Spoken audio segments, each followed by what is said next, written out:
Today, President Trump signed an historic mission.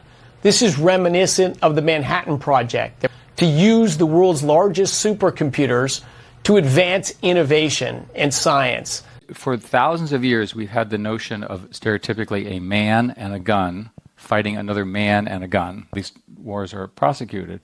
And the actual fight will occur above these things, which are essentially robotic, right? You should be building attritable, automated robotic systems for defense and offense. As a computer scientist, I see this as the end state is RL, reinforcement learning. Sides develop drone capabilities, which is what you're seeing now, and each then becomes a war of drone against drone. There's another million drones. Each side will use reinforcement learning AI strategies to do battle plans. The tech billionaires have a new obsession, and it's not what you think. While everyone's been distracted by chatbots and AI girlfriends, something far more sinister has been brewing in Silicon Valley. The same companies that promise to make the world a better place are now building something that should terrify every single one of us. Let me tell you about a software system that waits. It watches. And when the right person walks by, it kills them. This isn't science fiction. This already happened.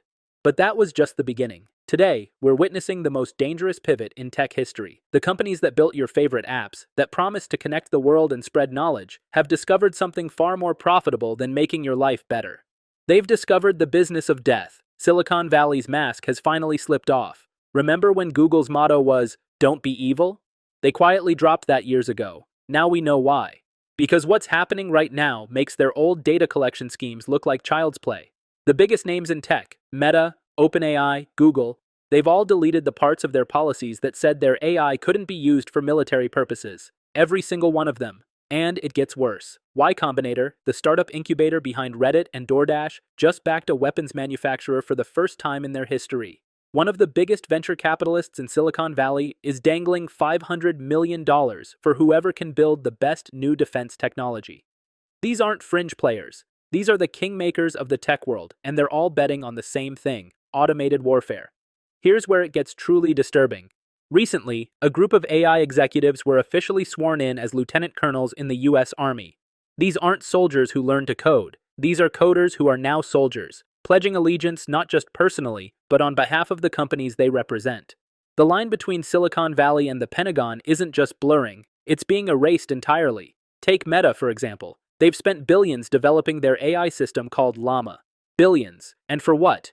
Most people have never even heard of it, let alone used it. But suddenly, it all makes sense. Wipe out half of all entry-level white-collar jobs and spike unemployment to 10 to 20% in the next 1 to 5 years. Experiment, and one way to think about Anthropic is that it's a little bit trying to put bumpers or guardrails. It was going to be this incredible transformation, and people didn't have enough of an opportunity to adapt. Companies where they knew there were dangers, and they didn't talk about them and certainly did not prevent them.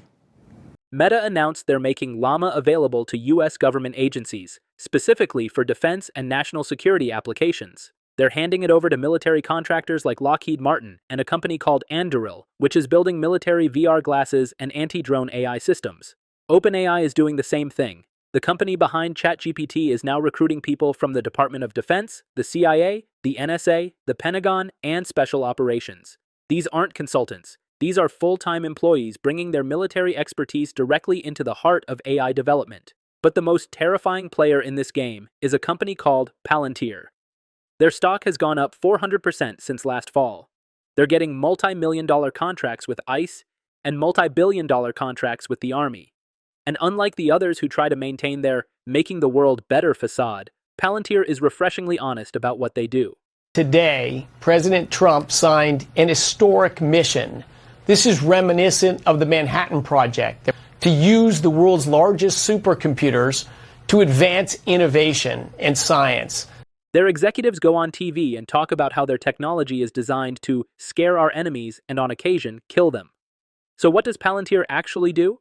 They build software that takes massive amounts of data, surveillance footage, facial recognition, social media, financial records, personal relationships, and uses AI to connect all the dots. For immigration enforcement, it creates detailed profiles of every immigrant in the U.S. and generates lists telling ICE agents exactly where to go and when. We're talking about AI systems that are prone to hallucinations, tech speak for making things up. These systems reinforce their own biases, see patterns that don't exist, and mark innocent people for death based on faulty data or misinterpreted behavior. The new strategy is quantity over quality. Both sides develop drone capabilities, which is what you're seeing now, and each then becomes a war of drone against drone. There's another million drones. Each side will use reinforcement learning AI strategies to do battle plans. But in an AI world where you're doing reinforcement learning, you can't count what the other side is planning. You can't see it. By the time you had a drone battle of the scale I'm describing, the entire infrastructure of your side will be destroyed. You'll see that there's not a single case where an operation worked, meaning it was lethal, the adversary was decimated, and there was a minimum. Use AI to generate the longest possible list of potential targets. Strike first, ask questions later. Or more often, never ask questions at all. Because when a machine makes the decision, no human has to feel guilty. No one has to look at the intelligence and say, this might be wrong. The algorithm decided, so it must be right. And here's the truly terrifying part. There's almost nothing we can do to stop it. This isn't just about a few rogue companies. This is about the fundamental restructuring of Silicon Valley's purpose. The new administration is all in on this transformation. High-ranking officials personally own hundreds of thousands of dollars in defense tech stocks. Palantir alumni are scattered throughout government positions. The line between big tech and big military has completely dissolved. When Google employees protested their company's military contracts, they were immediately fired. When activists speak out, they're arrested. The entire architecture of surveillance and automated violence is being built by the most technically capable engineers on Earth, working on million-dollar salaries for billion-dollar companies backed by trillion-dollar government budgets. We're watching the construction of a system designed to strip away every trace of humanity from warfare and policing. There are no humans supervising the AI anymore. At least not in any meaningful way. The targets aren't people, they're data points on a spreadsheet. Even the decision makers have insulated themselves so thoroughly that they never have to confront the human cost of their technology. This is the future they're building, a world where robots execute data, where machines decide who lives and who dies, where the most powerful technology ever created is being turned into the most efficient killing apparatus in human history. And they're doing it all while telling us they're making the world a better place.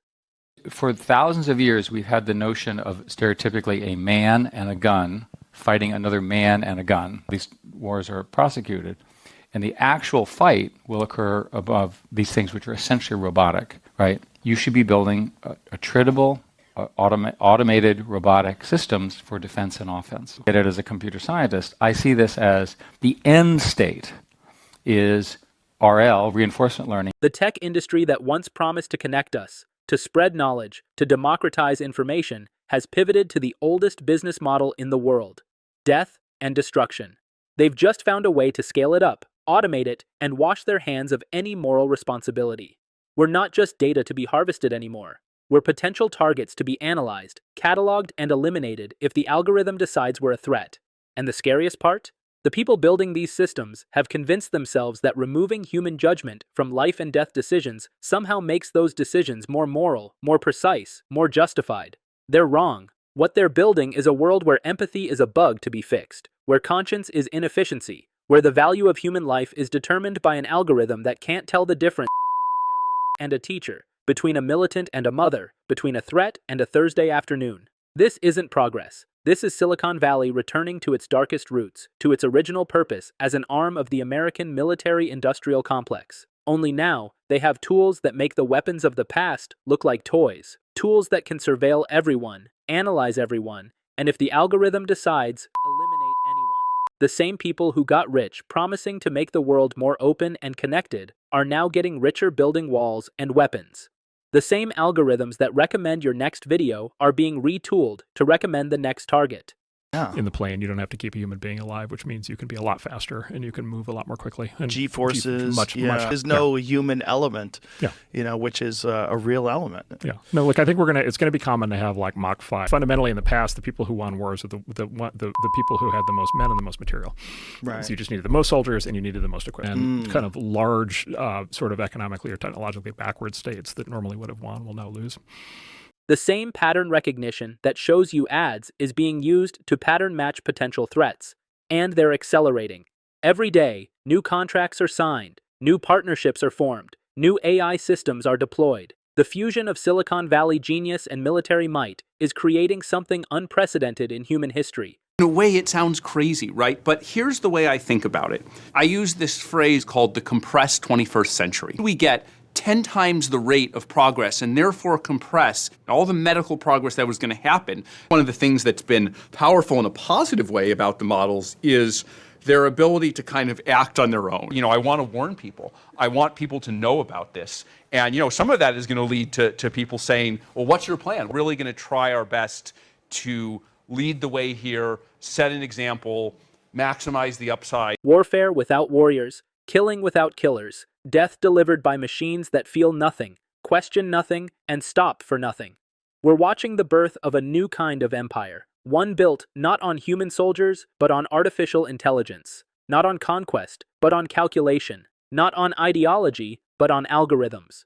And unless something changes dramatically, this is the future we're heading toward. A world where a computer can decide you're a threat, and another computer can execute you for it, all without a single human ever questioning whether the machines might be wrong. People are obsessed with other people, and they don't care that much about technology. Over the last few months, GPT-5 is beating humans at the most difficult intellectual competitions we have. They really care about how they do relative to those other people. They don't care at all that the AI is going to absolutely steamroll them in terms of the score. If that had been done by robots, even if music sounded exactly the same, we wouldn't have cared. Yeah. And we are so wired to care about other people and not to care about machines. The tech titans want us to believe this is innovation, that this is progress, that this is making us safer. But safety built on automated death isn't safety at all. It's the opposite. It's a world where everyone is potentially guilty, where everyone is potentially a target, where everyone lives under the shadow of an algorithm that might one day decide their time is up. That's it for today, folks. See you in the next video.